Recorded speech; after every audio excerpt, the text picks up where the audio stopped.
Daredevil, 2003. Dude, this movie is like a time capsule for me, all right? I used to go up to my campground and watch Ben Affleck just prance around in a red leather outfit all day long.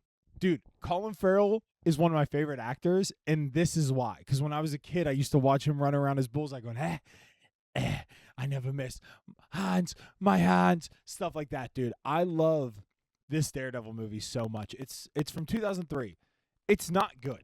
Okay, I'm not going to sit here and pretend that it's a good movie. I just watched it with my wife, and she was on her phone most of the time. And I don't blame her because there's a lot of bad moments. And at one point, I remember going to her, oh, man, there's a really bad scene coming up. I forgot about the scene where Elektra and Daredevil first meet.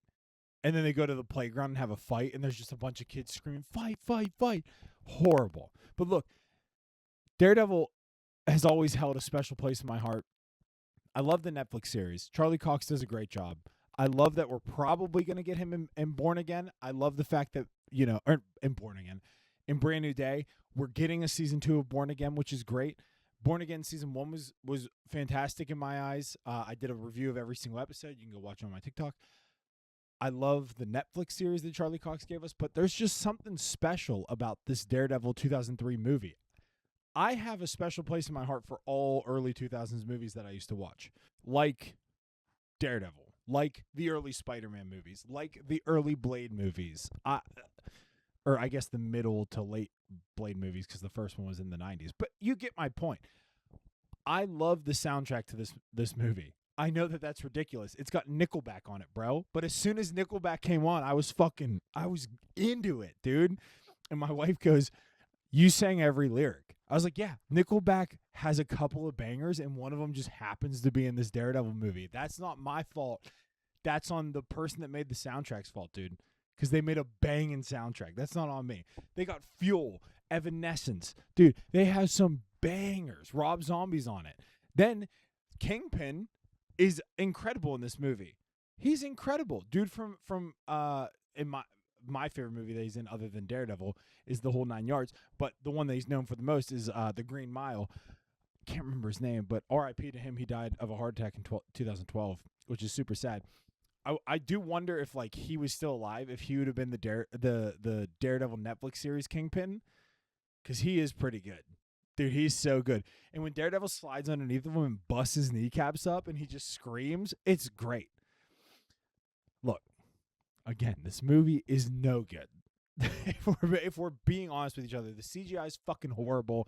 There's some edits that happen that are awful. The two big ones that I paused to point out to my wife was when Foggy and Matt Murdock are first going to sit down talking about like the invitation from Elektra. Foggy's computer is like this big old 90s like square computer, and then when they cut to his like face shot, it's just a thin Dell. It's black versus like the vanilla, like that old vanilla gray. You know what I'm talking about? Those old computers. And they do it like 6 times in less than like 2 minutes. And I was like, this is horrible editing. And then you fast forward to the fact that going into the church, at the end of the movie during the big fight scene between Bullseye and Daredevil, Bullseye walks in, and while he's walking in, we get a straight shot from, I don't know, 100 yards out of the church doors where Bullseye's walking in, and we can see above the door. There's no organ. There's no pipes. And then the entire fight sequence is Bullseye turning around, crawling up the door frame, and then there being thousands of pipes. Horrible editing. But look, it's an early 2000s movie. Superhero movies were still on the climb, okay? We weren't getting Brand New Day, fucking Spider-Man No Way Home. We weren't getting Avengers Infinity War. We weren't getting this quality shit back then that we are now. Granted, I think all the X-Men movies rip, and they're all quality in my eyes, and I love this movie, like I said, but the quality was just down. It was down tools, if we're being honest with each other. But still a great movie. Still a good watch. I could watch it every day. And I used to when I was a kid. When I was up at my campground, literally we had the Daredevil soundtrack and I had the Daredevil DVD. And when it was my turn to watch something, I was either putting on Twister or Daredevil, dude.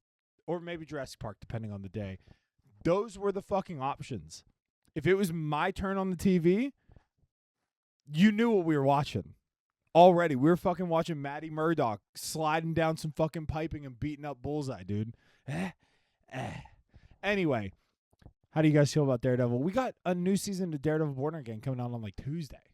I'm pretty stoked about that. How do you guys feel about it? I did do a review of Daredevil Born Again season 1 and all of like the Daredevil shit, but I think I might do a recap of each season leading up to Daredevil, so keep posted for that. Maybe I'll do that. I'll see. Anyway, I'll catch you in the next one. Peace.